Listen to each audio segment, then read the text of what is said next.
झुकती है दुनिया झुकाने वाला चाहिए, यही एक नारा लेकर इसी परेड ग्राउंड से एक धरना जो है वो दिया गया था युवाओं के द्वारा। हालांकि खुद सीएम धामी को यहाँ पर आकर उसकी संस्तुति देनी पड़ी थी, सीबीआई की संस्तुति देनी पड़ी थी, लेकिन फिर से एक और बार उपनल कर्मचारी यहाँ पर धरना दे रहे हैं। इस वक्त मेरे साथ मौजूद है इस पूरे उपनल संघ के अध्यक्ष जी। पहले तो क्या कुछ आप इस पूरे मामले की पिछले एक सप्ताह से आपने मांगे रखी है, क्या कुछ मांगे एक बारी विस्तार से एक बारी फिर से हमें बताएं। धन्यवाद। पहले तो आपका वर्ष 2018 में माननीय हाईकोर्ट ने एक आदेश जारी किया था कि उपनल के कार्यरत कार्मिकों को नियमितीकरण के लिए एक नियमावली बनाया जाए और समान कार्य का समान वेतन दिया जाए, और जो जीएसटी हम लोगों से कट रही है 18% उसको न काटा जाए। तत्कालीन राज्य सरकार उस आदेश को लेकर के एसएलपी लेकर के माननीय सुप्रीम कोर्ट पहुंच जाती है और वो उसको विधि का परीक्षण करते करते वर्ष 2024 15 अक्टूबर 2024 को राज्य सरकार की जो एसएलपी है वो माननीय सुप्रीम कोर्ट द्वारा खारिज कर दी जाए। दोनों न्यायालयों के जीतने के बाद और सूबे के यशस्वी माननीय मुख्यमंत्री के सार्वजनिक मंचों पर बयान देने के बावजूद भी और उसके उपरांत हम 22,000 कर्मचारियों द्वारा उनका मान सम्मान करने के बावजूद भी आज आलम यह है कि उत्तराखंड के महिला शक्ति रोड पे विवश है, खुले आसमान के नीचे सोने के लिए विवश है, अपना घर परिवार छोड़ करके यहाँ पर बैठने को विवश है। और ये संघर्ष कहीं न कहीं इन लोगों का काम आएगा। और मैंने तो ये निश्चित कर लिया है कि जो कमेटी राज्य सरकार द्वारा आज तक खेला जा रहा है उस कमेटी का खेल खेलना बंद कर दे।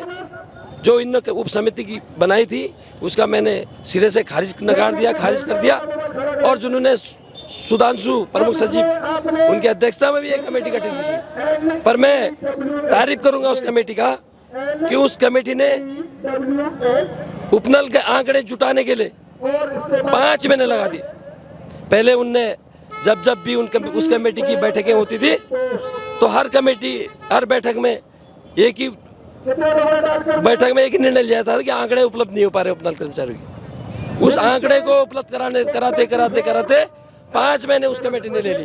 और कल उस कमेटी के जो सदस्य थे, जो अध्यक्ष थे, उन्होंने कबूल कर दिया है कि अब आंकड़े हमारे पास आ गए हैं। कब आए आंकड़े?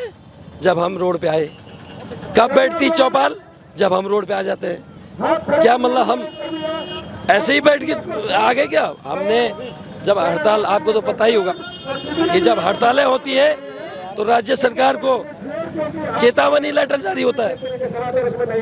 मैंने बकायदा प्रेस कॉन्फ्रेंस के माध्यम से ये बात कही 29 अक्टूबर को कि साहब 15 नवंबर को हमारा कैंडल मार्च रहेगा सरकार को जगाने के लिए।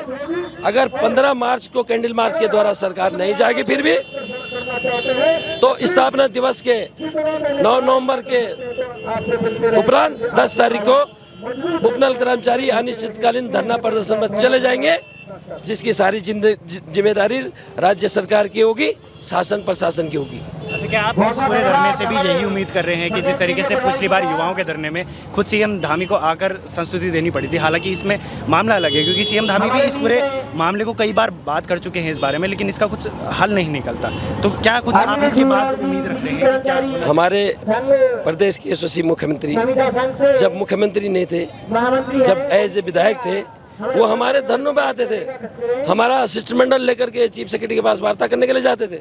अरे आज तो आपके पास डिसीजन पावर है, आप तो डिसीजन मेकर हैं, सूबे के धागड़ धामी जी के नाम से आप जाने जाते हैं, तो आप जो है निश्चित तौर पे ये मत ठानिए कि मुझे उपनल के कर्मचारियों के बारे में कुछ पता नहीं है। आप जो ये कमेटी खेल रहे हैं, इस बार इन कर्मचारियों ने ठान लिया है कि धरना शुरू गोदियाल करेगा और धरना समाप्त ये करेंगे। अगर धामी जी यहाँ पे भी आएंगे, जब तक शासनादेश लेकर नहीं आएंगे तब तक ये लोग उठना नहीं चाहते। चलिए, संदीप जी भी हमारे बीच में हैं जी। काफ़ी आप भी यहाँ पहुँचे हैं, क्या कुछ आप पूरे धरना स्थल को किस तरीके से देखते हैं? निश्चित ही आपको समझना पड़ेगा कि हाई कोर्ट के आदेश के बावजूद, माननीय उच्च न्यायालय सुप्रीम कोर्ट के आदेश के बावजूद भी अगर सरकार निरंतर कर्मचारियों की मांगों को नहीं मान रही तो कहीं ना कहीं ये न्याय संगत नहीं है। अगर आप संवैधानिक बात करें तो जब दोनों न्यायालयों में न्यायालय कह चुका है कि समान काम समान वेतन कर्मचारियों को मिलने की आवश्यकता है, इनके नियमितीकरण की एक नियमावली बनाई जाए।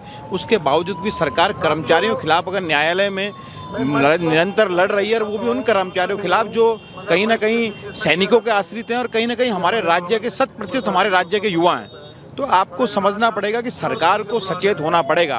क्योंकि दोनों सुप्रीम कोर्ट में भी स्पष्ट रूप से कह चुके हैं, सुप्रीम कोर्ट कह चुका है कि उनको नियमितीकरण पे इनकी मांगें पूरी कर दी जाए। उसके बावजूद भी निरंतर अगर हमारे लोग सड़कों पर हैं, तो कहीं ना कहीं ये सरकार के लिए एक बहुत बड़ी दुख की बात है, हम सब के लिए बहुत बड़ी दुख की बात है। इस पूरी चीज़ को एक तरीके से और देखा जा सकता है कि ये तो सुप्रीम कोर्ट के आदेशों की अवमानना हो गई एक तरीके से, तो इस पर कोई डिसीजन क्यों नहीं होगा? निश्चित ही समझना पड़ेगा कि कहीं ना कहीं निरंतर एक नई कमेटी बनाकर उपनल के कर्मचारियों को धोखे में रखा जा रहा है। स्वयं उनके अध्यक्ष आपके सामने हैं, उन्होंने कहा कि 2 कमेटियां बन चुकी हैं, कमेटी आंकड़े तक नहीं जुटा पा रही है, मात्र जो उनका समय उसको पूरा करने का काम कर रही हैं।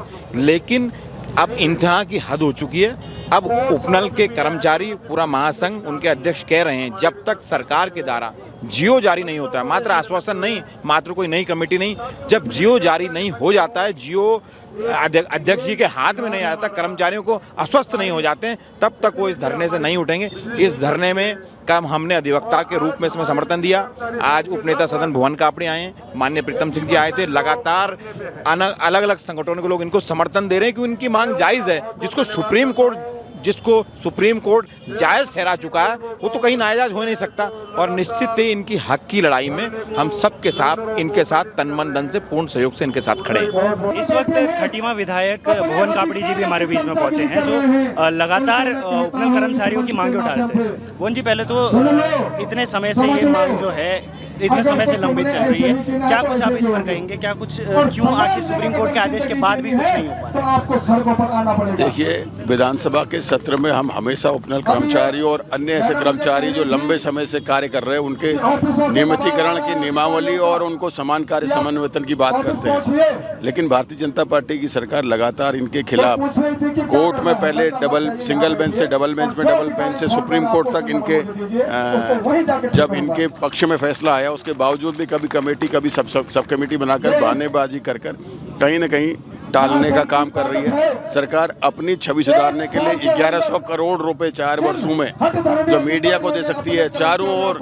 अपने प्रचार के लिए होर्डिंग पोस्टरों में अरबों रुपए खर्च कर सकती है, लेकिन कर्मचारियों को समान कार्य समान वेतन नहीं दे सकती, उनके जीवन को सुरक्षित नहीं कर सकती। ये अहंकारी सरकार है और ये कर्मचारी विरोधी सरकार है।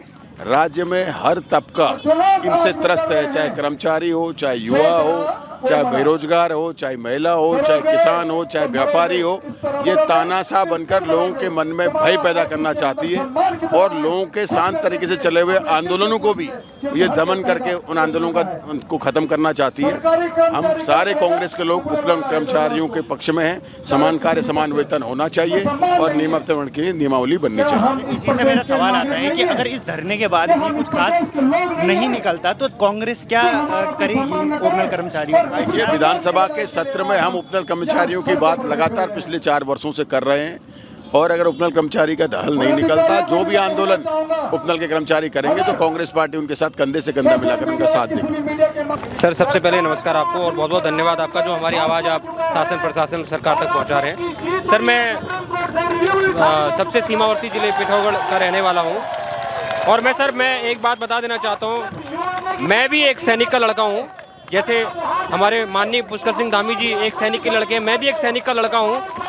जो मेरे पिताजी हैं, उन्होंने भी जो है 35 वर्ष वो जो है अभी सरकार जो हमारा देश की सेवा में 35 वर्ष उनको हो गए हैं। तो मैं माननीय मुख्यमंत्री जी यही कहना चाहूँगा, माननीय मुख्यमंत्री जी, ये जो सैलाब यहाँ पे देख रहे हैं आप, ये सैलाब बढ़ता ही जाएगा, ये कार्बन बढ़ता ही जाएगा। जिस तरह से हमारे जो कार्मिक हैं, मेरे जिले पिथौरागढ़ से भी यहाँ पे 60 कार्मिक यहाँ बैठे हुए हैं। तो मैं माननीय मुख्यमंत्री से यही कहना चाहूँगा कि इन कार्मिकों की सुध सुन लीजिए, नहीं तो ये बहुत ही बुरा होने वाला है, बहुत ही गलत होने वाला है। आने वाले समय में जो ये भीड़ है आपको ये ऐसे ही बढ़ती जाएगी और मैं यही उम्मीद करता हूँ कि माननीय मुख्यमंत्री जी जरूर हमारी मांगों पर, जो हाई कोर्ट और सुप्रीम कोर्ट से हम जीत चुके हैं, कमेटी खेलना बंद करिए और इन कार्मिकों को जो हाई कोर्ट और सुप्रीम कोर्ट से जो हमारे लिए आदेश आ चुका है उस आदेश का पालन कीजिए और सभी कर्मचारियों को समान कार्य समान वेतन और नियमितीकरण को दीजिए। चलिए, बात साधारण है कि इस पूरे जो नियमितीकरण है, हालांकि सुप्रीम कोर्ट के आदेश के बाद भी कम से कम उसका पालन तो करना चाहिए और इस कमेटी का जो खेल है